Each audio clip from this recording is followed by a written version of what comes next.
So yeah, welcome. So this is our almost final, with one bonus coming December 13th, but our almost final webinar of our fall learning series. We're so glad that you're here. And this is going to be the third of the fall case study and dialogue of land return. So this is one of several things we've offered this fall, and we're thrilled to have you as part of our learning community. And we'll be talking with Callie Walker and Duron Chavis about the Central Virginia Central Virginia Agrarian Commons and the anchor, one of the anchor land donations that took part to make that possible. So as always, this is we're here to really be in learning together about what land justice can really look like. And we're so grateful for Callie and Duron to help us color in an amazing story about what is possible. Before we do that, I'll just give a little bit of a recap and an introduction to this story. Then we'll hear from both Duron and Callie, and then from them together, there'll be a lot of time for Q&A. So keep your questions handy. But first, so just a reminder, we are the Nuns and Nuns Land Justice Project. We work with religious communities and movement partners to create land transitions that are rooted in ecological and racial healing. And as part of that work, we offer these educational opportunities so that we can be more informed about what's possible when it comes to land justice. When we talk about land justice, we think about it as having three really important and interlocking components: protecting land from extraction, regenerating the health of land, and expanding land equity to Black and Indigenous communities and other dispossessed communities, and in general, decommodifying land. The practice of land justice then involves centering ecological, social, and racial justice in decisions about how land is used, how land is loved, and how land is governed by people. So all fall and all year, really, we've been looking at different ways that this can look. And today we're going to get into one great story about that. Before I give a little bit more of an introduction, just a couple technical reminders. Please stay muted through the interview so that we can hear Callie and Duron well. If you have any technical difficulties or you need assistance, go ahead and chat Brenna, who is here. Brenna and Eric are here as part of the land justice team and will be here to support. And at the end, when we have our Q&A, if you have a question that you'd like to share for that, please chat it to Brenna as well. So maybe Brenna, Brenna's the last one there in the chat, Brenna Anglada, so you can click on her name and chat her directly. Okay, ready to roll? So let's jump in here. So today we're going to hear from Callie Walker and Duron Chavis about the Central Virginia Agrarian Commons. This is a project in and around Richmond, Virginia, that supports BIPOC, that's Black, Indigenous, and people of color, control of land for the purpose of building resilient regional food systems. And the Commons is a very unique model of land ownership that was really designed to support regenerative farming and regional food systems for the next generation of farmers. This is a really important innovation on traditional models of land trusts. And I want to just give a little bit more context for what this means when we talk about the Agrarian Commons model and what it's a part of. So I'm going to start by just going back to what a traditional conservation trust does. A traditional land trust's goal is to protect land and habitats from bad things like development or extraction. They do a very good job of making sure that bad things don't happen to land. But within that, a lot of times they'll use things like easements to do that. So they protect land, but the land is still privately owned. It can change hands. The easement stays, so bad things don't happen, but that land can still be sold for top dollar to who it doesn't, the land trust doesn't really concern itself with who the land goes to or what's happening, other than making sure bad things don't happen. And this is reductive, and there are definitely collaborations with conservation trusts that happen with the Agrarian Commons. But the important part here is that the Agrarian Commons is an innovation on the land trust that protects natural ecosystems while also expanding affordable land tenure forever for regenerative farmers. Because today, the biggest barrier to regenerative stewardship in farming is the high cost of land. And so the Commons gets at that by giving affordable long-term leases and supporting collective governance of land across a whole region. So we're going to hear about how Callie's family farm became a part of that. So here's Callie's farm. It's in Amelia, outside of Richmond, Virginia. It's not what you would typically consider a farm, right? It's a big piece of land that she'll tell you more about, but it can be used to regeneratively farm. And instead of just conserving that and make sure nothing bad happens, Callie's land, in becoming part of the Commons, is going to become part of a regional patchwork of urban and rural land in and around Richmond that is all in service of a resilient regional food system.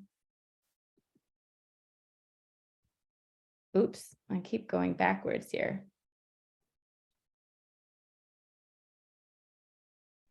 So a board that collectively owns all of this patchwork of land that's made up of a majority of local people and people of color, they work together to identify farmers and stewards that meet those high ecological standards, and they give them affordable long-term leases, sometimes up to 99 years.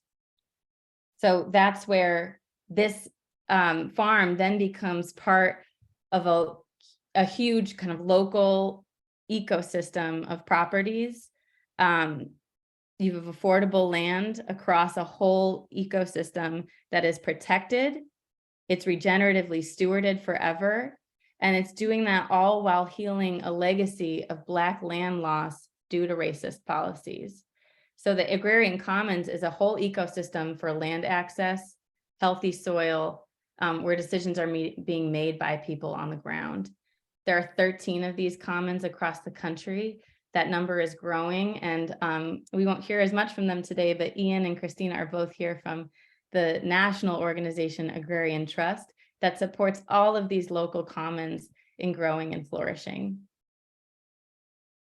So the Central Virginia Agrarian Commons, which is the one that we'll hear from today, is centering this work of building BIPOC control of land and regional food systems. They do this by having a majority Black board of directors. They center the interdependence of rural and urban communities, and they model land justice through a gift of generationally white-held land. And that we're talking about Callie's farm. So that's what we're talking about today. And I'll stop my slides here and just say that, yeah, that's the context in which this project sits, which is part of a national movement to really marry the goals of conservation with a bigger goal of expanding equity and ensuring affordable regenerative farming forever. So today we have Duron Chavis and Callie Walker with us. They're going to share more about the goals and vision of this particular work and the donation of Callie's farm to be an anchor property for the project. So we'll start by hearing from Duron, if we want to bring him on screen while I read this amazing bio. Duron started his career in community advocacy at the Black History Museum and Cultural Center of Virginia, where he founded the highly acclaimed Happily Natural Day Festival, which was a supplement to the museum's summer jazz concert that focused on cultural awareness, health, wellness, and social change. In 2009, he launched Richmond Noir Market, which is a Saturday farmers market targeting low-income communities located in what the USDA has designated as food deserts. 3 years later, he developed a community garden that led to urban farms, orchards, and vineyards, working on poverty mitigation, workforce development, health, and racial equity. So Duron has been stewarding this movement for a long time in Richmond, and is one of the founding board members of the CVAC. So we're going to hear, Duron, I'll just hand it over to you. Thank you for your time. And yeah, we just want to hear about your work and how it led to this larger vision of the Central Virginia Agrarian Commons. Thank you. Yeah, well, I'd like to first say thank you for opportunity to share, and thank you for all the folks that have tapped in today to learn a little bit more about the Central Virginia Agrarian Commons and the work that we're doing here in Virginia. How did I get into this work? I started really trying to advocate for holistic health and wellness in my community. And the work that we did with the Black History Museum and the launch of the Happily Natural Day Festival really served as an incubator for us to iterate solutions in our community. The festival is rooted in the need for spaces for Black and Brown communities to address self-determination and lift up the work that needs to be done to heal intra-racially, like within Black and Brown communities, from the impacts and externalities of white supremacy and just the ideas that have been conditioned into our communities as a result of living in a hierarchy of human values. The festival attracted this wide, diverse collectivity of Blackness, people from all different walks and paths that were centered around health and wellness and social justice, activists, musicians, artists, etc. All of these different representations of social change in our communities were able to kind of convene at the festival annually. One type of work showed up really poignantly early on in the launch of the festival, and that work was the work of Black farmers. They would come to the festival to sell, produce or value-added products and things like that. And I, as a result, developed some really intimate relationships with some of those farmers. They became kind of mentors to me. I like to call them OGs. These were my elders, people that were taking time to, call me, talk on the phone, and just kind of giving me insight and advice around being an activist in community and things like that. Now, one farmer in particular, by the name of Renard Turner from Vanguard Ranch, who's also a board member for the Central Virginia Agrarian Commons, will call me all the time, really talking about the importance of us addressing issues of food insecurity in our communities, particularly from a perspective of, what happens if there's disaster. One of the questions he would ask me is, what would the community do if the grocery stores close? And so that question, while it might sound a little alarmist, we had heavy storm events in Virginia in the early 2000s, the mid 2000s, 2007, 2008, 2009, that did close the grocery stores. And that made the work of regenerative agriculture, urban agriculture, just really much more a higher priority for me as a community activist, because my home where I lived at for over a week, we couldn't go to the grocery store during Hurricane Gaston, Hurricane Isabel that came through in the mid 2000s. So what we decided to do first was connect with those farmers and build collaborations, and that is the work that was referenced by Brittany in relationship to the pop-up farmers markets. But in that space, sitting with those farmers every Saturday for the entire summer from 2008 to probably 2012, I was getting all this oral history, all this community wisdom, just really getting a de facto one-on-one training with these farmers about why it was important to grow food, right?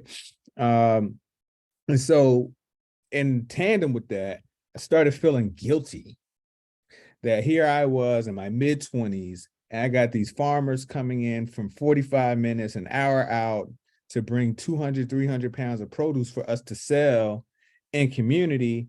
And I'm a strapping young man at the time. My back was, or I'm 40 now, but my back was much better when I was in my 20s. So I was thinking to myself, like, what happens if something happens to one of these farmers? Then the program we've developed is, it will go away. We wouldn't be able to continue. So I started thinking like, I really need to get into the growing aspect of this. And so the first obstacle we ran into is, where do we get land, right? In order to do that. I don't come from a family that has like heirs property or somebody in the county or rural area that I could go and call, say, hey, look, can I go farm on your land? That just wasn't a reality for me, right? So we, went through what most urban farmers go through and trying to get agreements with municipal government or faith-based organizations or even private owners in order to develop farms on those spaces. But the land tenure on those spaces was highly compromised and resulted in us having to, we developed the farm on multiple spaces, and then maybe the folks that own this property decided to go in another direction. And so all of the work that went into the development of that space, and I'm not just talking like the building of raised beds or implanting of or the planting of trees and putting down drip irrigation or building high tunnels. I'm talking about the soil work, right? The building up the fertility inside of these urban soils would be compromised instantaneously, and all that work would go down the drain. Not only the sweat equity, but also the financial investment that we had made in those spaces. And it happened multiple times. It's heartbreaking to see that when people have a really sincere desire to address food insecurity or lack of access to healthy food in their community, but the work of actually building agency and self-determination in communities to solve those problems gets compromised by having to start over and over again. So what we realized is that we needed to ideally get control over land that would allow us to grow in perpetuity, longitudinally, and not be worried about having to be displaced by development or whatever other aspirations of the owner of the property. My work in this urban ag space was so deeply impacted by traveling to different conferences and workshops and et cetera. And I started going to one in particular in our area called the Virginia Association for Biological Farming, because that is a core principle for us as growers, that, we wanted to make sure that the food that we were growing was safe, not only for human consumption, but also safe for the planet, safe for and safe for wildlife. So we weren't doing pesticides, herbicides. And fortunately, we were able to make some unique relationships in that space. I went to several of those sessions and saw the agrarian trust tabling and made note of some of the work that they were doing in terms of this commons model. And it was something that I put a bookmark in my head on. I at the same time, while doing urban agriculture, I'm also involved in a wide variety of other social justice efforts in my community. And one of those had been working with a community land trust. The community land trust that I work with, the Maggie Walker Community Land Trust, does land acquisition explicitly for the development of affordable housing. So I've been serving as a board member with that organization for several years. And so I had a really clear understanding of what it looked like for an organization to take acquisition of land in the city or wherever in order to develop community assets. I sat in on a workshop with Ian and Eliza from the Agrarian Trust in 2020, right before COVID, actually, where they kind of broke down their this new agrarian commons model and the idea of removing land from the speculative market and redistributing it into Black and Brown communities. And I was immediately like, okay, this makes sense. This is possibly a way forward for the folks that we work with in the farming endeavors that we've been investing in order for us to secure long-term land tenure on land. And at the same time, Callie Walker was in the room. And I heard her say, yeah, she wanted to make sure that she got her land into Black hands. And when she made that comment, I was like, well, I wonder how we can do that, and just kind of, again, put that inside of a bookmark in the back of my head. Later, after the workshop at the conference, I will reach out to the folks at the Agrarian Trust and try and make a plea like, hey, like, if y'all are serious about this work of connecting Black and Brown communities back to land, and that you want to also support in terms of financial fundraising for the development of that land and etc. Let's really have a conversation. I think we can make some things happen. And in our case in Richmond, I had already been seeing land being distributed to nonprofit organizations. So yeah, that's how it kind of started. And now, we're knee deep in the iteration of the Central Virginia Agrarian Commons. I think it was in December of 2020 when we actually pulled together all of the paperwork to get the organization started, with the intent of doing two things: acquiring the property from Callie Walker and identifying land in the urban community in order to facilitate access for folks that are doing urban farming. Now, I'm gonna just say this: it's really important to do both of those things at the same time, because we recognize that Black communities in our region were predominantly urban, that the folks that we had been working with, the highest concentrations of Black and Brown communities were in the city. And so it was very important for us to not choose an either or, but to identify a both and, where the communities that were being disproportionately impacted by these social inequities in the city would be able to access land and be able to hopefully, and this is the aspiration, by virtue of them connecting to that land in the urban center, be able to evolve their practice, refine their farming models, and be able to move on to a larger piece of property in Amelia County. So that's the real purpose for the interdependence of the rural and urban conversation. And quite obviously, we can't grow enough food in the city in order to really feed people on a scale that also marries the agricultural vocation to a living wage or a living income for the farmer. That would have to happen in tandem with larger acreage that is way more available in the in the rural county. And so this act of reparative justice, Callie being intentional about ensuring that land goes to Black and Brown communities, and then also the work of the Agrarian Trust to support our majority Black board in funding the acquisition of property It's been tremendously appreciative. I appreciate it. I mean, I think that this is a model in terms of the way forward. I mean, in the last 2 years, we heard so many people talking about racial equity, right? And the height of the rise of COVID and the George Floyd insurrections across the country. But there was a really deafening silence when it came time to talk about what equity really means. Like, instead of it just being the transition of policies, but how do we ensure that the material conditions for communities of color were transformed? Nobody really, everybody kind of got cognitive dissonance or went to sleep.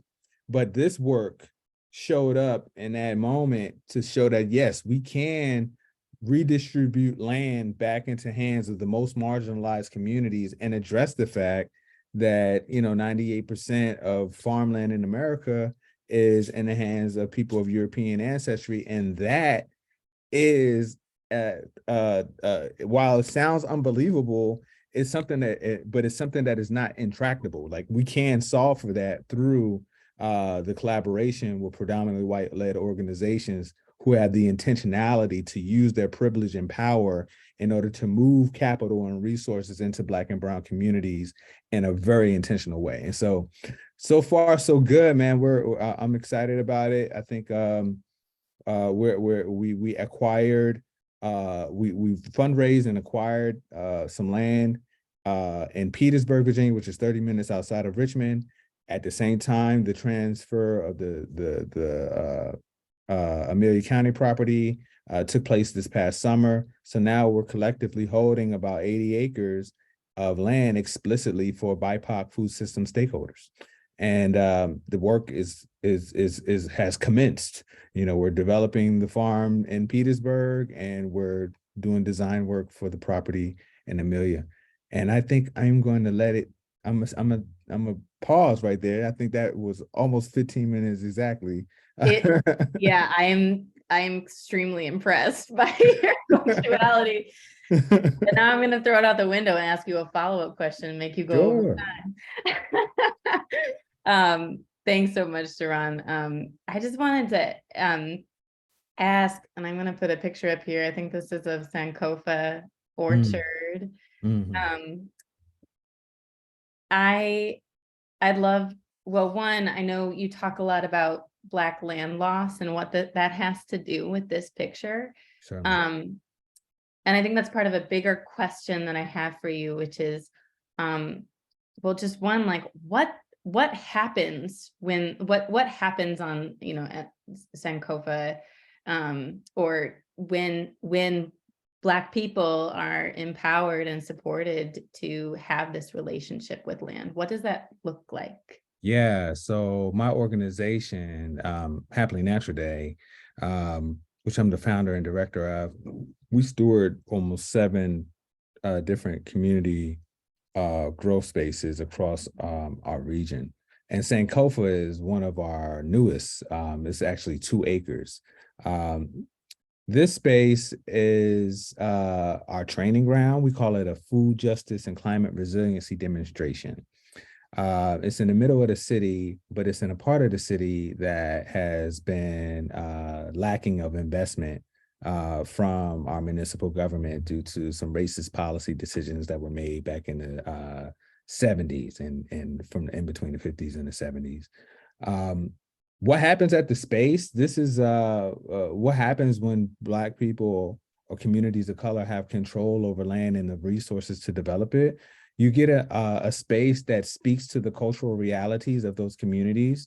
Sankofa not only is a space where we've planted 80 fruit trees and hundreds of fruiting shrubs and have rows where we're growing annual vegetables, it's also a space where we are showcasing renewable energy, the power of rainwater catchment, stormwater management for our community. And then most importantly, it's a space where when Black and Brown communities show up there, they see representations of cultural identities, people, personalities who have invested in social change in their community, but explicitly, like we put a through line, these are all people that were activists that articulated the importance of land and what land means to communities of color. So we had people like Fannie Lou Hamer, people like George Washington Carver, people like Amilcar Cabral, and it's not just like American identities. These are global diasporic and identities, people who have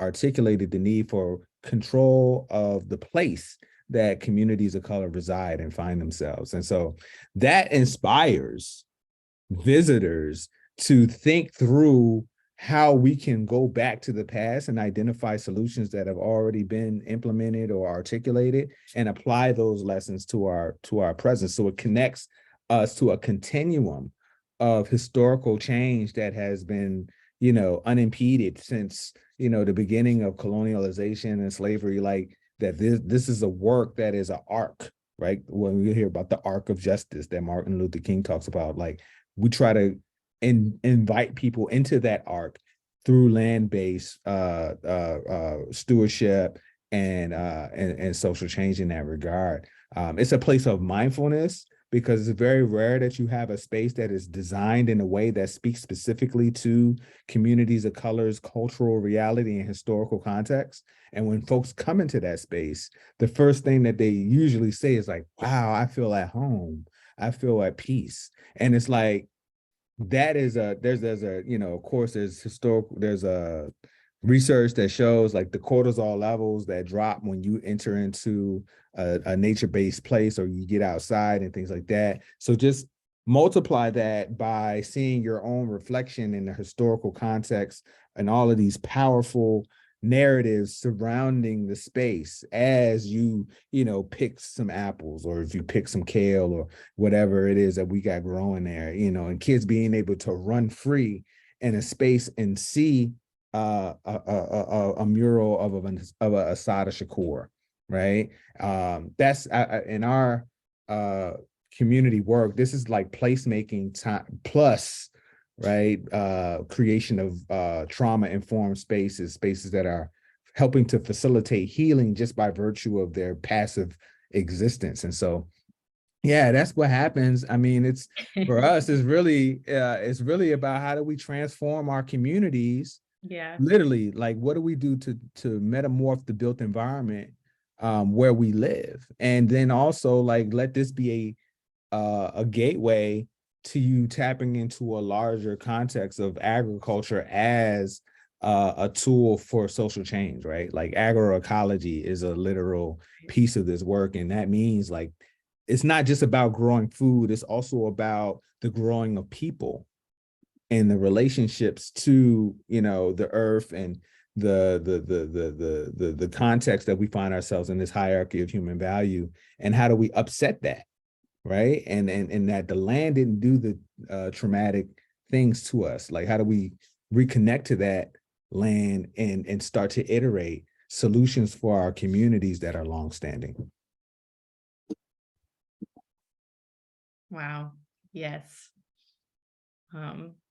Thank you so much for kind of giving us that picture. And yeah, it is such beautiful, important healing work on so many levels and so many layers of ecologies. So thank you so much, Duron. I think as you summoned Fannie Lou Hamer as your outro, I feel called to, I looked up this quote that I just love from Fannie Lou Hamer. Down where we are, food is used as a political weapon. But if you have a pig in your backyard, some vegetables in your garden, you can feed yourself and your family. Yeah, we have a mural of Fannie Lou Hamer at the space. Sick and tired of being sick and tired. This is real for us. Like these are not just like Black History Month bullet points. This is like a part of the ethos of why we do what we do. We're trying to transform social realities for our communities.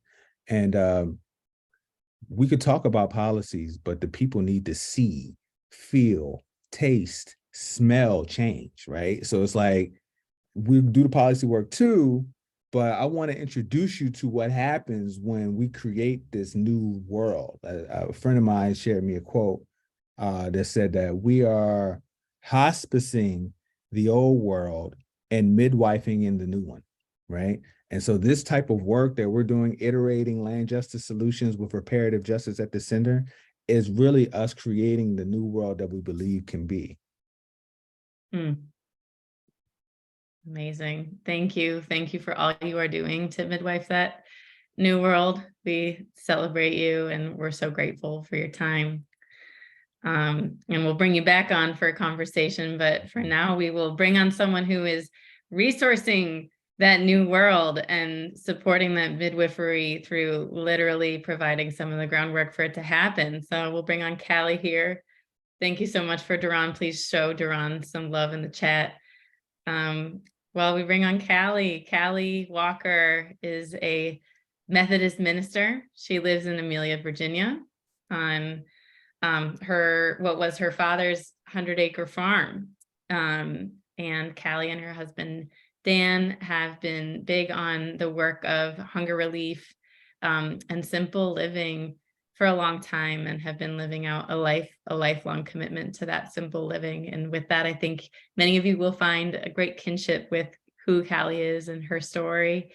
Yeah, Callie and Dan have been influenced by the work of Heifer International, influenced by their learnings that the global average farm size is less than an acre, that small holdings get far better management than huge commercial farms, and that land produces more food through hand tools and mechanization. So they've been seeking a way to bring community onto Callie's family farm for many years, and found CVAC as part of that. And the Walkers hope to see a neighborhood of food growers develop on the land that they're donating. Callie says it's a dream she would not have been able to live into on their own. And with that, I will invite you, Callie, just to share your story of how this all came about. Great. Thank you, Brittany. Thank you, Duron, too. I always learn. Anytime I ever get to hear you speak, I learn new things. I thought I would start my story for this group in the year 2000. Back then, I was about 32. I was finishing seminary. At that point in time, I sort of saw the two biggest, most important things on earth as being anti-racism work and sustainable living work. And these were the things I wanted to throw my life and my pastoral ministry into doing and being. There was a question for me that was kind of the big question and has remained the big question for me, which is, how well can I live without taking more than my share of the earth's resources? Right? I don't really want to, I don't want to take a vow of poverty, say to the extent of Francis and Claire of Assisi, but I don't want to take more than my share either. I don't want to live well at someone else's expense on Earth, or the whole planet. And so this was a big driving question for me. Also, in the year 2000, I was beginning to feel drawn back to my hometown, Amelia, Virginia. At that time, I lived in Philadelphia. I had for 11 years. But I was beginning to feel drawn back towards home. So I was working as a United Methodist pastor and asking our hierarchy to get me back to Virginia, to get me close to Richmond or Amelia. In 2001, I began dating the man I would eventually marry and eventually bring home to the family farm.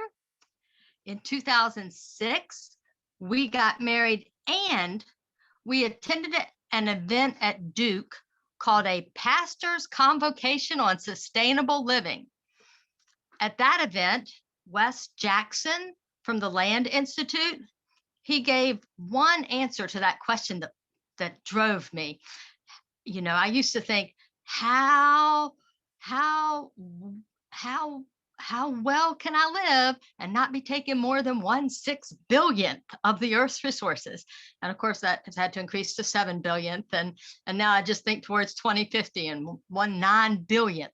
But Wes Jackson had an answer for that question He said to all of us at that convocation on sustainable living, if the Earth's people who are living lives above the level of the old order Amish, which is to say lives with electricity and cars, lives that are more than about a 5-mile radius of home, if those of us who are living above the level of the old order Amish would bring that down to the level of the old order Amish, everybody on Earth up to 9 billion people and sustainably forever can come up to the level of the old order Amish. Enough food, no malnourishment, social networks, local and regional food systems. So that became a driving concept for me, and gave more teeth to the phrase "live simply," that others may simply live.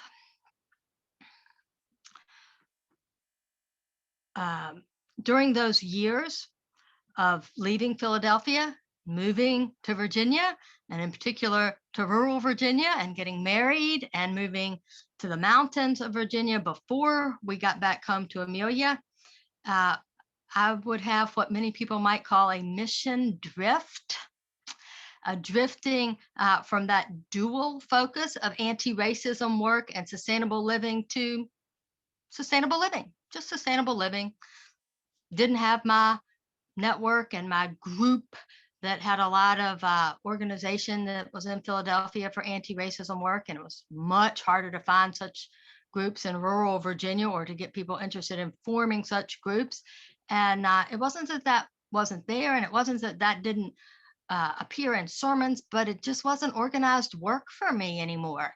The sustainable living was, I could figure out how to do that in terms of local food growing and local networking. And so my dad in those years was asking, what are you going to do with this land when I'm gone? I'm going to leave you, 134 acres if I don't need a nursing home, if you don't have to sell it to send me to the nursing home. But what are you going to do with this land? And so I had for years been thinking about this question. And it was always influenced by some sense of intentional community. In the 90s, when I was doing full-time youth work and living with a bunch of single people doing full-time youth work, I imagined a sort of a youthful religious community of do-gooders that wanted to be out in rural Virginia with me. And then into the 2000s, as I had shifted and become much more focused on anti-racism and sustainability work, and even more so on sustainability work, then I imagined it's the environmentalist nutcases. That's the community we're going to collect.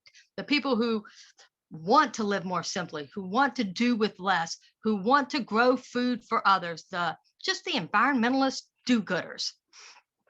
And then as that just over and over didn't really materialize, people we talked to or people who tried out their dream on our property, several of them had the very important and wonderful learning that, no, this is not the life I want.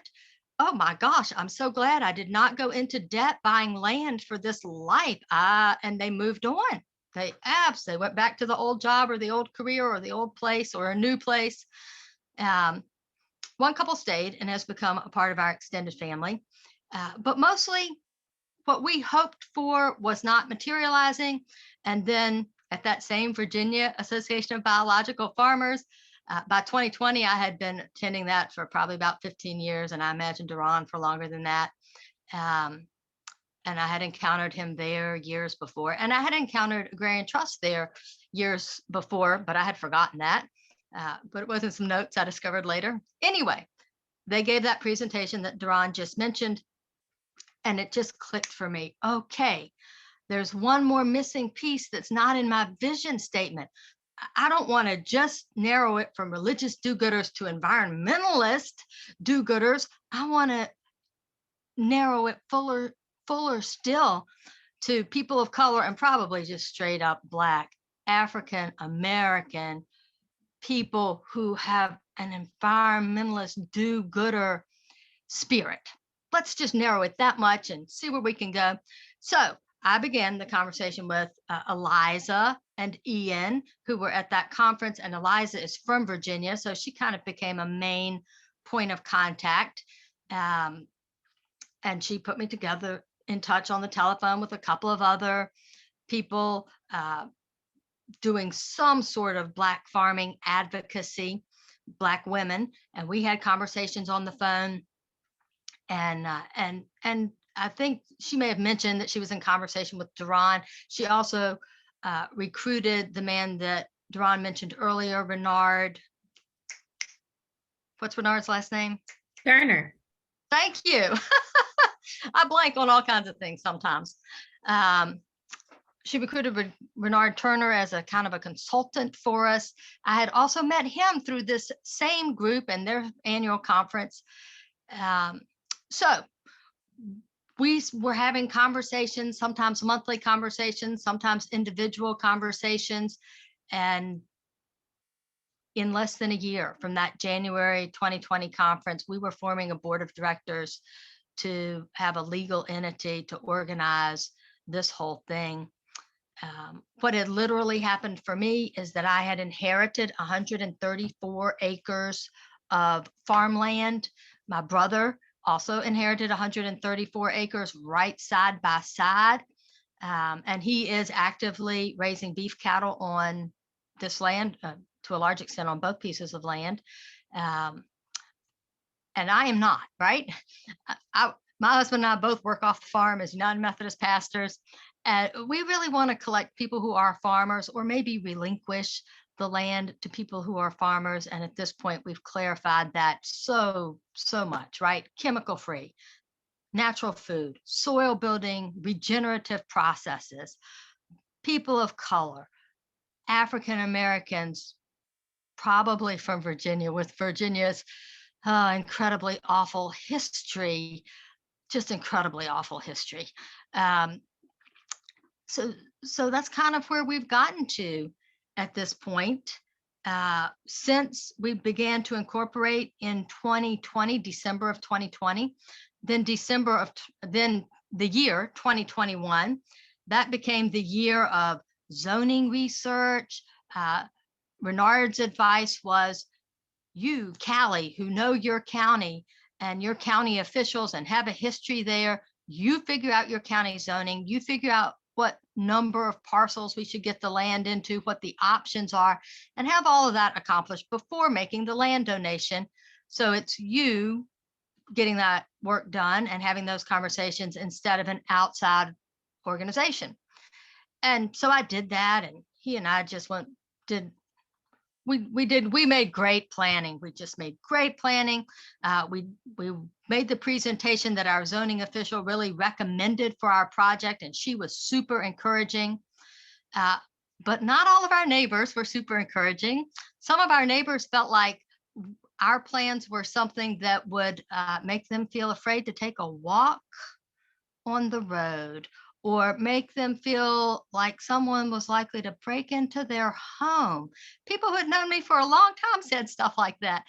People who somehow didn't seem to grasp that this is going to be a community that I'm going to live in the middle of for a lot longer than you are, because I'm going to outlive you by 20 or 30 years. Anyway, there was enough opposition there, and given the dynamics of the people who would ultimately vote on that zoning decision, we just pulled that request entirely and started working with our zoning official. What can we do with the zoning we already have? What makes the most sense there? So then 2022 has been the year of getting the land into the number of parcels that we can use with the zoning we have, which is 4 parcels. It's 2 larger parcels of 42 acres and 33 acres, and then 2 smaller parcels of 6 acres each. And so that's all done. It's all completed. It's all donated.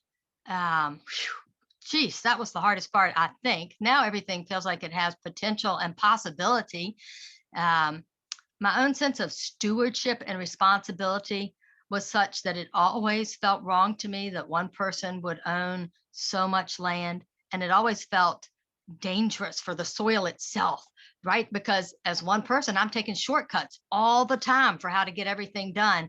But when people have smaller amounts of soil to grow their things on, they take better care of it. I know that from my own garden and life.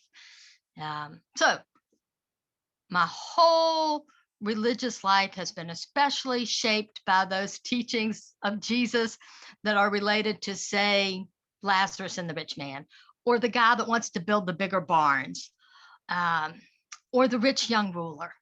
Those are the ones who have always, those are the ones that have spoken deeply to me, going out into the highways and the byways and bringing in the lame. Then what I've learned over life, maybe building on that foundation or alongside of it, I really believe there's something about rugged individualism, American individualism, that is much worse or much more individualizing among white folks. So when I have lived among Black folks or among immigrants, I speak Spanish, and so I have some good experiences, glorious, wonderful experiences too, among immigrants. But I have been aware that there is a much greater sense of responsibility for each other than I normally feel like I experience among white folks. And in my experience, it hasn't been exclusive to each other in communities of color. It has reached out to include me. And I have felt more buffered, cared about, included, more like somebody would come to my rescue in communities of color than I have in communities of white folks. So I actually really literally feel like a world that will be a neighborhood that will be great for me is going to emerge better than it could have any other way. And yet the nature of the world I have grown up is such that I would have just accidentally defaulted to white people. The people I would have found and collected would have been people who looked like me. But for this piece with the Agrarian Trust at the Virginia Association of Biological Farmers, but for the work of Duron and Bernard and others who are with us. And I promise you, Duron is not the only person doing this in the world. He's not the only person doing this in Richmond. There are people doing this in every city, and there are just many of them, glorious, wonderful people. There are people doing this work where you are.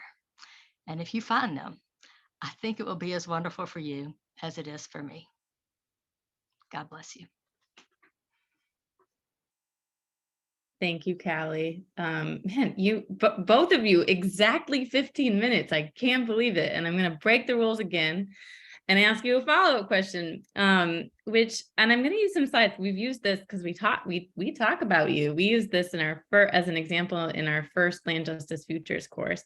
This is not to scale, but this is, I think, a real photo of your family farm. Yes. And you did something really unique. You didn't donate the full, because you're talking about this now, about having a neighborhood, or, being a neighbor. And that's because in your case, as I understand it, you donated most of the property outright, fee simple donation, if you want to use fancy language, but you just said, here you go, CVAC, let's do this. And then there's this smaller parcel that you did a life estate on. So this is, you did all the paperwork so that when you and Dan pass on, that last bit will go to CVAC, but it allows you then to live out your days in place and on the farm still. And I just think that that's a really relevant model for a lot of folks that are thinking about the future on this call. And you've said, I'm trading my assets for the best neighbors in the world. And then that piece that you just said now of like, and I almost did this in a way on accident that was entirely white because of the way that the world kind of keeps us out of relationships. So I guess if there's anything you want to add about that specific arrangement and what Yes. what that was like. Yes, I would like to sort of clarify just a little bit. We have kept the portion of land that has the house on it. We have donated land that doesn't have any housing or infrastructure on it. The portion that we kept, it has a secondary vision of developing a retirement center for aging, probably single again, do-gooders who want to live very minimalistically, who would like moving into a situation where they really have one room and some shared facilities, people for whom that would meet their sense of what is good, a good housing footprint environmentally and that kind of thing. So by the advice of Bernard Turner, we retained ownership of that to work on that vision. And then as we work further on that vision, figure out whether we want to donate that land to the Central Virginia Agrarian Commons. Almost certainly, we want to donate it to some nonprofit that gives us lifetime right to live here. And I say that because while we are United Methodist pastors, Dan is a United Methodist pastor in retirement, and I am a United Methodist pastor on leave of absence. So those distinctions, even a part-time distinction, means that we do not qualify for United Methodist health insurance policies for their pastors. So Dan is old enough to have Medicare coverage for health insurance, and I am young enough to not qualify for that for a long time still. So I don't have health insurance, right? And when land gets lost in this country, the biggest cause of that is health bills, medical bills. And it just seems to me that land is much more secure. This land is much more secure for us to live out our days on if we get it into nonprofit ownership than if we try to retain private ownership. Thanks, Callie. Thank you, Callie and Duron. We're going to bring you, and thanks for that, digging into some of that nitty gritty. I think this is the place of study where it's the values and the big ideas and the nitty gritty of how does this actually come together is so important for us to be studying together. We're going to invite questions in just a minute. I'm going to play a video that tells the story of CVAC, and you'll see both Duron and Callie as a part of that. And while that's playing, and Brenna, if you want to flag yourself in the chat again, if you have any questions that you'd like to ask in the Q&A, please send those Brenna's way. So we'll just take a little palate cleanser here, watch this 5-minute little short film, and please send your questions to Brenna and we'll open it up for Q&A.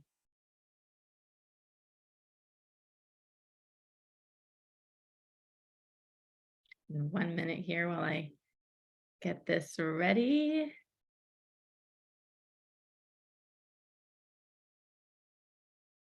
Okay, dismiss. And let's go theater mode here. Everybody see this? All right.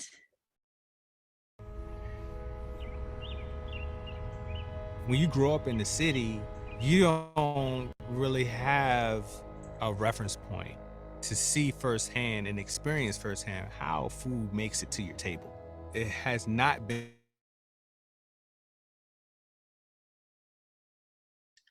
Brittany, we just lost it. I don't know if. Yep, sorry, hang on one second. Military family, we lived on and around military bases, so I did not come from landed family. My family had no land. It's assumed that if you're black, you came from an urban area in the modern world, because there was a time if you were black, it was assumed you came from a rural area. But that changed post-Civil War. Particularly black and brown people are faced with high concentration poverty, public health issues, all types of challenges and social inequities. And the work we do around developing green spaces, I consider this a liberation work. We're losing 30,000 acres of land every year, we meaning African-American community, and we now own less land collectively than we did in the year 1935. Like, how do we level the playing field for folks that grew up in poverty?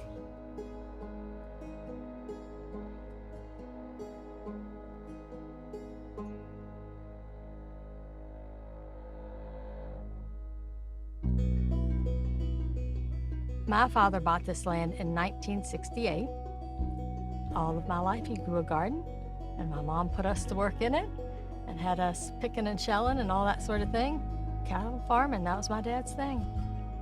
When we heard the Agrarian Trust presentation, and they emphasized the injustices toward Black ownership of land, Dan and I thought, oh, we don't have children. There's nobody we have to leave the land to. And lo and behold, maybe like 5, maybe 6 months later, Callie Walker decided to donate 80 acres to the Central Virginia Agrarian Commons and said, hey, I want to make sure that this land goes into Black or brown farmer hands. The development of this piece of land to serve as an incubator for people of color who wish to come out and learn about agriculture, that's the real takeaway gift here. And we hope to develop it into a self-sustaining, vibrant community. We want to work on a whole farm to consumer network with 2 to 5 or 7 farming businesses that are doing complementary things. With the Central Virginia Agrarian Commons, we aspire to connect people to both rural land as well as urban land. By acquiring land in the urban space, we can use that land for folks to be trained and learn to get their chops and then move on to larger parcels of property. You know, it's not just something that we just do. We understand why we're doing it, and the significance to people who look like me is break the chains. And one of the last vestiges of that is being chained to food systems that you're not included in. That's why agriculture is the game changer. I don't have a firm answer to the question of how does a person or a household figure out when they're taking too much of the Earth's resources and somebody else is bound to suffer. But the sense that to whom much is given, much is required, that has taken a deep root in me. And I really want to live into dispersing the resources that I've been given and trading them off, I hope, for a form of extended family. I feel like this is the way that we charge up new generations to appreciate farmers, to become farmers. I see it happening in real time, just how community members are empowered by having access to land. We're not worried about a developer coming in with an offer and being like, yo, you gotta go. Like, no, we can take root. That's what I'm hoping we'll be able to build here and show by example that a community can really be built up and operated by people of color that are successful in agricultural ventures and live sustainably, so that 5 generations from now, when I'm gone, that this place can still be standing and people can still be learning here. So we're gonna work to see, can we make that happen? You could think that donating land means you're just giving away everything that you have, but what I really feel like I'm doing is I'm trading it for near neighbors who are growing food, who care about the masses of humanity, who are taking on the social causes. I'm trading it for the world's best neighbors. We're on the cusp of showing the world what can be done when organizations understand their positionality. The Agrarian Trust shows up as a collaborator to help create these liberation strategies for communities that have been marginalized. And that's the type of work that we need to be doing right now. I'm hype about it.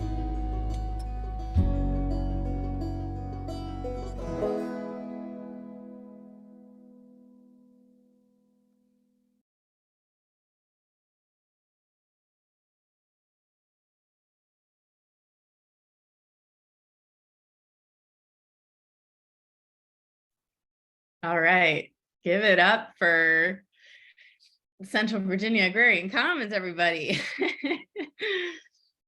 All right, we're gonna open the floodgates here and just have a conversation for the rest of our time. And I think I'll just start by asking you, Duron and Callie, like, what's it been like to work together? How, yeah, Duron, I see you. Go for it. Yeah, it's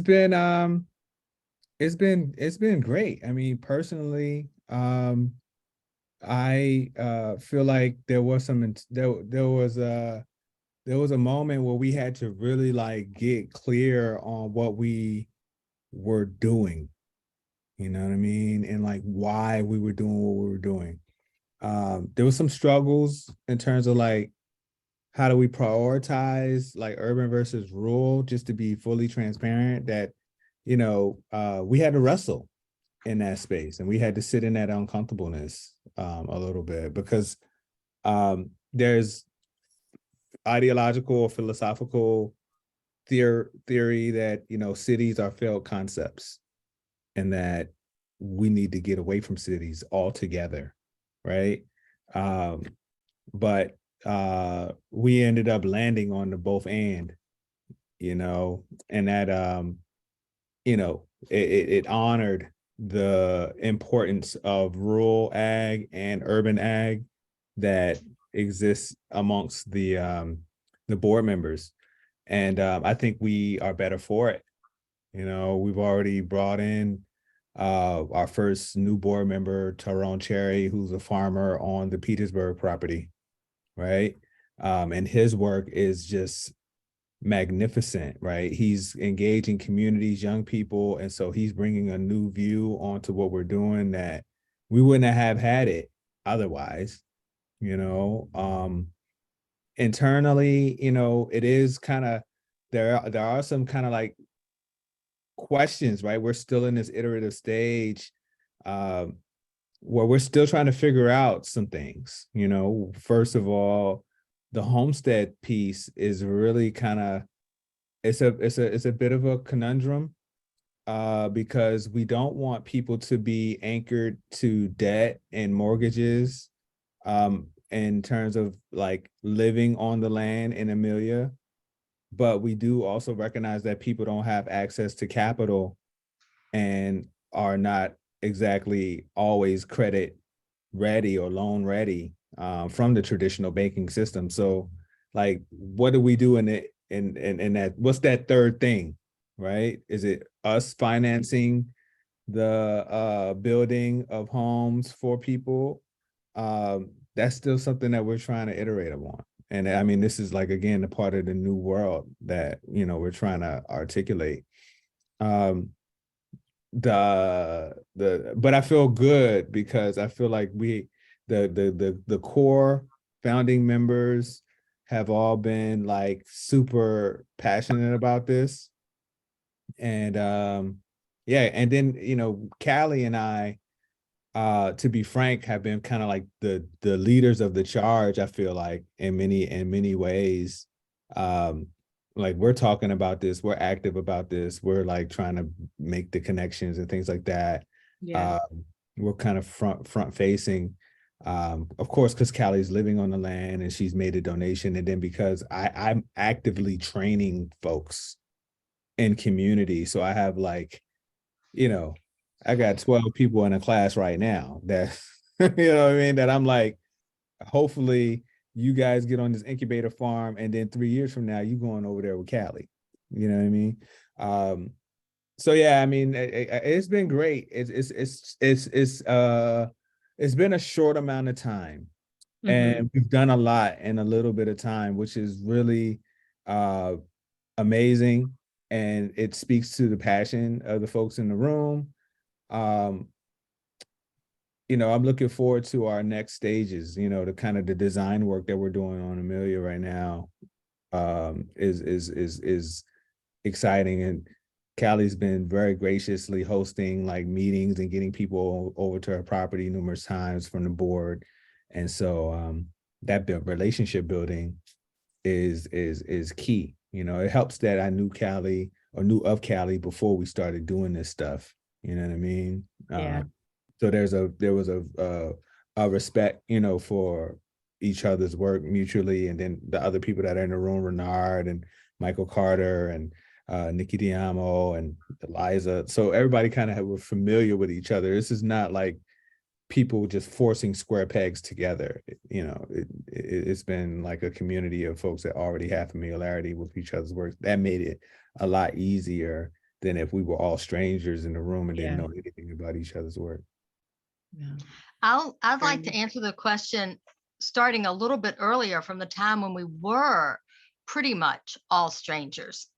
I feel like I knew Duron before he knew me, because when I encountered him as a leader or a panelist at the VABF conference year after year in different capacities, I was one of hundreds of people attending the conference, right? So he didn't know me or remember me. There was no impression.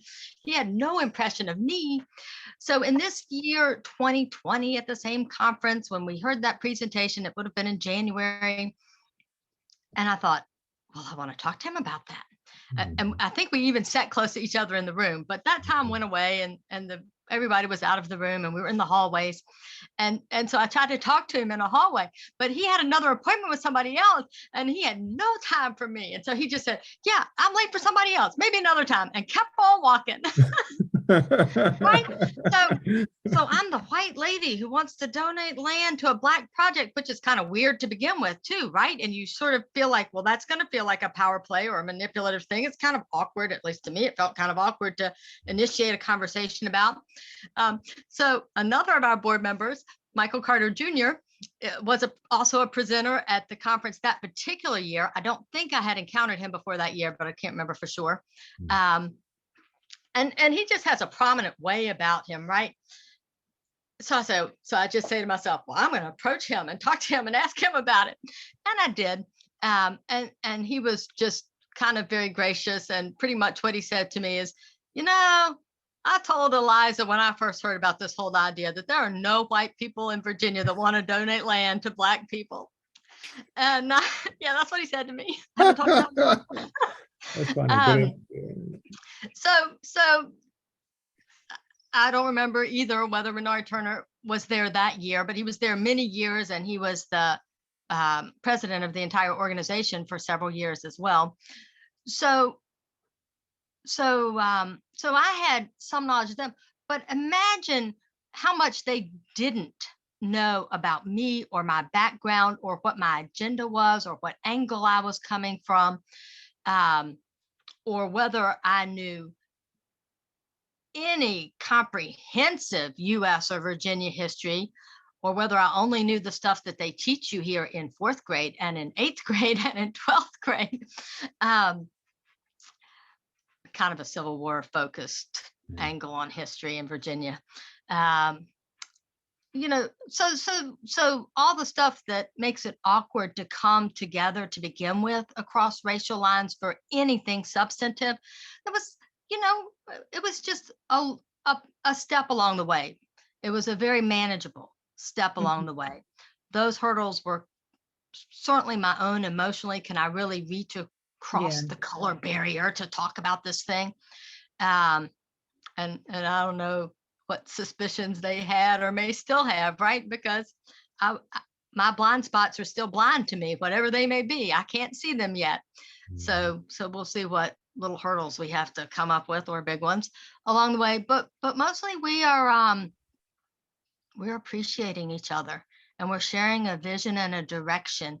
And I think we're just going to deal with our hurdles along the way, however they come up. Thank you both. Follow-up question. Well,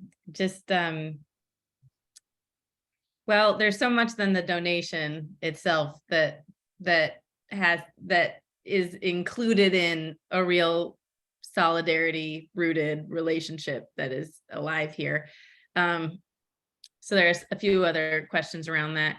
I think the first I'll ask, a lot of communities, a question we hear a lot is like, we're in a majority white area, a rural area that's majority white. So the first question of like, is there anyone around that would actually be interested? Callie, I hear you saying like, these people are everywhere. Like there are projects like this in every city, in every area. But right, the barrier kind of keeps us apart. But there's a second question of, will people want to be here, right? I'm hearing you talk about unwelcoming neighbors. And this questions of safety for communities of color that come up. So there's a question from Libby that was in the chat, who's a co-member of the community of Loretto, whose land is based in Kentucky. Do I understand correctly that Black people are not exactly welcome in the region or the county? If so, I'd like more information on how you are all navigating that. Does it deter Black people from wanting to get involved and get out there? Yeah, so Duron, I see you, but So Duron, it's a then yes. Callie. How about if I start? Do you mind if I Okay. start? I would be Right. sort of perhaps my answer will be more historical and yours will be more current. That's what Right. my county is currently about 74% white and about 20% Black and some other percentage of other, right? When I was a teenager, my county was about 50% Black and 50% white. So that's the 1980s. If you were to go back to the 1790 census, there were 11,500 people enslaved in my county. 11,500. My county currently has almost 13,000 total human beings in it, total now. So there was a time when an almost equal number to the current residency was enslaved here.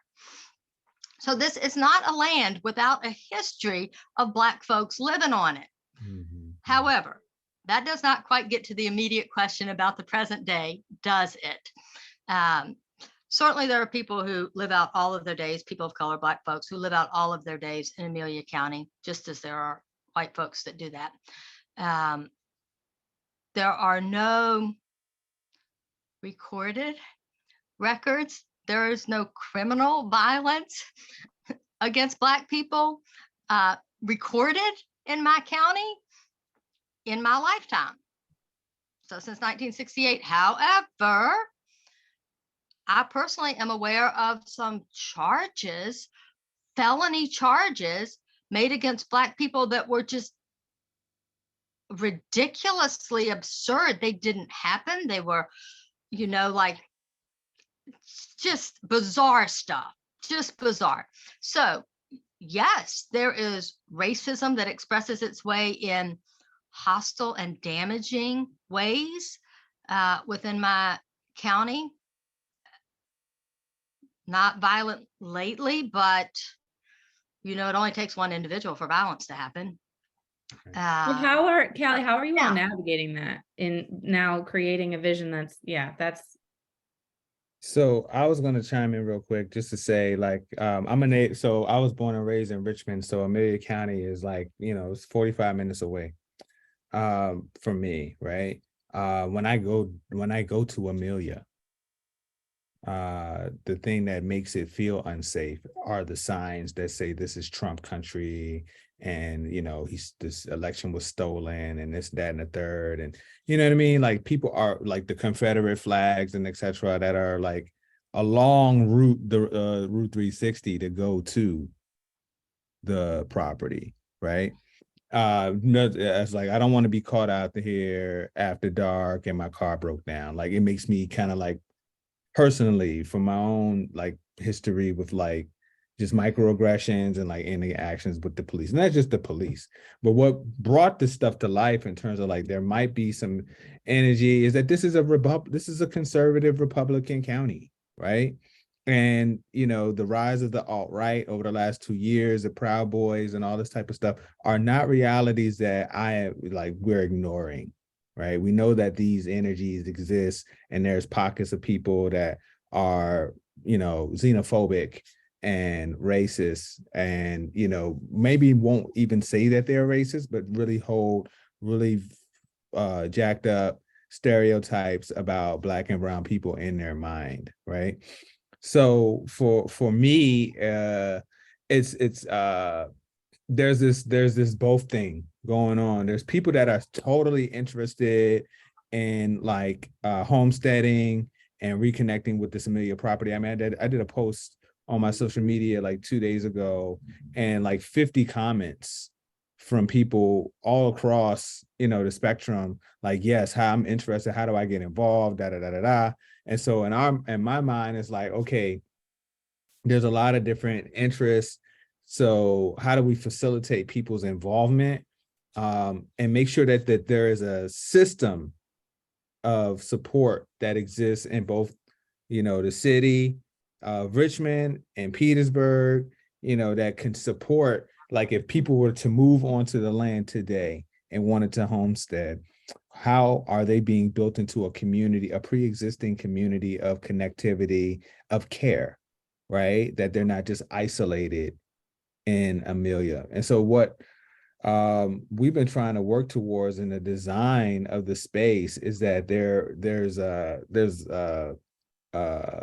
an engine that exists on the Amelia property by virtue of a bed and breakfast that is run by someone that is excited to participate in this project, and they can generate income, right, by virtue of being an employee of the bed and breakfast or an employee of the business itself while living on the land, and that helps us grow people's connectivity to the space. Right. We also are trying to parcel out land to people that might not live on the property, but they're farming on it. You know what I mean? And that also helps to build that community of care. So it's not just folks operating in isolation. So yeah, just to answer your question, it's like navigating it is kind of like, we just have to develop systems where there's communities that, and when I say communities, I mean that plural, like there's geospatial communities where people are able to connect. There's Black people in Amelia today, that are, some elderly, some younger, that have land and trying to identify where those folks are. And like, how do we build them into the system of aggregation and farming and like creating supply chains from rural to urban and that as well. So I think it's kind of, it's just the nature of the beast, white flight in the 60s, created these dichotomies where like, Black folks is like, yo, I'm getting the heck out of these rural areas. I'm not trying to farm because these systems are terroristic and, marginalizing. So I'm going to the city. And then, folks and white folks in the city were like, yo, all these Black people in the city, and now stuff is desegregated. I'm moving out to the suburbs and to the county. This is America for you, And so that's just nice. Yeah. And speaks to why, Black land ownership went from 14% of all rural farmland in the US after the Civil War in the 1920s. Right. So 1% now, right? And so I'm hearing in what you're saying, like the answer isn't to give in, right? But to create a community of care that allows for this connection to happen. Thank you both so much. We're really short on time. I'm gonna ask one more question, and Callie, it'll fold in. So if you want to add anything here, please do, because my question is very general, and it's, we are a community of people, mostly folks from religious communities, that are trying to really figure out, like, what does land justice embodied for our property plan look like? And how do we really show up in solidarity? So what does solidarity look like when it's real, when it's good? So that'll be my closing question. Callie, if you want to wrap anything from the last question in with that, please do. No, I'll move on. The first thing that pops into my head is I wrote a kind of a poem once, maybe it was a newsletter article, but it took that 1 Corinthians 13, love is this and love is that and love is not this and love is not that. And I replaced the word love with the word solidarity. At the time I was in Puerto Rico on the island of Vieques, where there's a Navy base that's worthy of some resistance. And so I was amidst a community of resistance and a diverse community gathered around that purpose. And so that group inspired the thinking of the word solidarity in that slot in place of love. So that's probably not quite as specific as you mean within this group, but that was my first thought. I'll pass to Duron. So thank you for sharing that, Callie. For us, or for me, I've had relationship with predominantly white institutions in this work for some time. Some things have stuck, some things have been seasonal, right? And so allyship for me is about how do we create a relationship where the communities of color that are in relationship to these predominantly white institutions retain their autonomy, right? And are able to be resilient if and or those primarily white institutions decide that they can't continue to stand as resolutely in solidarity, right? And so an act of solidarity in this particular experience has been the creation of the CVAC as an autonomous organization that is in partnership and collaboration with the Agrarian Trust, but stands alone as its own entity. And that means for us that if anything ever happens, say Ian and Agrarian Trust decide that they are no longer gonna be doing this type of thing, the resources that we have been able to tap into by virtue of the relationship will still be retained by this predominantly Black led organization, right? And that the vulnerability. So the thing about this is that this requires extreme levels of, and well, not even really extreme, but this is like, everybody has to show up with a level of vulnerability, right? And that's important. It's like you can't like just skip over the fact that I have to show up and like I have something to lose in this. You know what I mean? Credibility, time, resources, land, all that type of stuff. There's things that could be lost. So stepping into the space to try to shape the relationship that nobody loses out.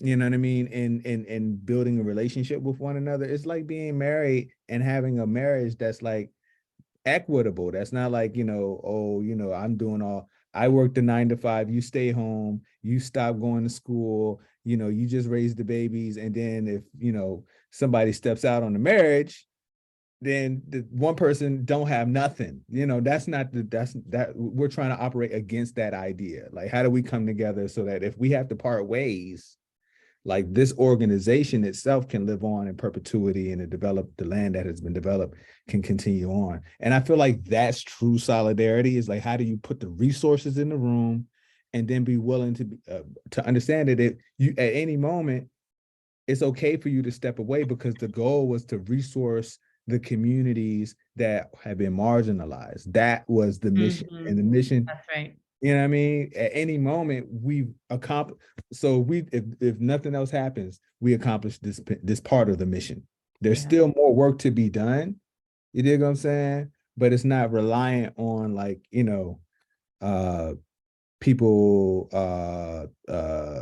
feeling like they have to stay there just because this is because everybody believes in it. You know what I mean? And it's like we're trying to leave communities that didn't have these resources with those resources so that they can make the decisions and be self-determining. That's the core value and principle. I feel like if you approach partnerships with that in mind, like, I want you to be self-determining, you know what I mean? That it's not your relationship moves out of this benevolent charity model. And then it becomes an act of justice where it's like, yo, you don't really need me. I'm just trying to show up and do the right thing in terms of this disparity in capital and resources. And once that's done, you could continue using your power and privilege to keep, help and resource and build up the nature of the work. But, it's already better, you know what I'm saying? Because of your first step, I guess, if that makes sense. I love that. Thank you. Thank you both. Thank you for modeling what this can look like and what's possible to dream about from that stance of solidarity. With that, that vulnerable goal of saying, if all we do is support the self-determination of this community, that's enough. And tying it back to the Corinthians verse, solidarity does not seek its own way, right? It's beautiful. Thank you. I know we're at time, so Brenna, I'll ask you if you can pin Ian and Christina. I just want to thank them. They've been in the audience and they are a part of the National Agrarian Commons team. And we'll just, I'm going to put, sorry, Ian, I'm offering up your, you can forward it to whoever you need to, but Ian is the director of Agrarian Trust, which supports these 13 and growing agrarian commons around the country. If you have questions specifically about the agrarian commons model and what might be possible where you live, those are great questions for Ian and Christina. And if you have questions to follow up with either of our speakers, you can reach out to us and we can try to make those connections. But you know, I want to bring the other faces on the screen too, because the truth is there's a growing national network of making land justice possible, real, sustainable forever in our country and beyond. And there are many people behind the scenes to make this work and that are part of our ecosystem. So yeah, so thank you to all of you and all those unseen that are making that possible. My last announcement before I let us go is that there is an upcoming training. Brenna dropped the link in the chat. If you want to explore more, what does real solidarity look like in a land transition? What does it look like to come in a good way to the table to explore what's possible? Super vulnerable. Callie at the conference saying, "What do I got? I want to approach these folks. I want to talk about this. They don't know me. I don't know them. There's power dynamics. It's complicated." The Center for Ethical Land Transition is going to walk us through, dive really deeply into the elements of a genuine land offer and how to really do that in a place of solidarity. So please check that out. Sign up even if you can't make it. You'll get the recording December 13th. Great way to end out the year as we round out this season of waiting and hoping. May we hope and wait for light to come, and maybe we'll be active parts, active sources of bringing light back into this world. I'm going to take us all off spotlight so we can wave goodbye, so we can see each other. Da, da, da. Remove mine. There. Goodbye, everybody. I know some folks are already leaving, but thanks for the extra minutes, those who stayed. Take care. Thank you. That was incredible. Feel free to come off mute and say bye. So Really glad that this fascinating was and recorded. inspiring. Thank you. Very, very Thank helpful. you. I hope you Bye. record Have a this good so we week. can watch it again.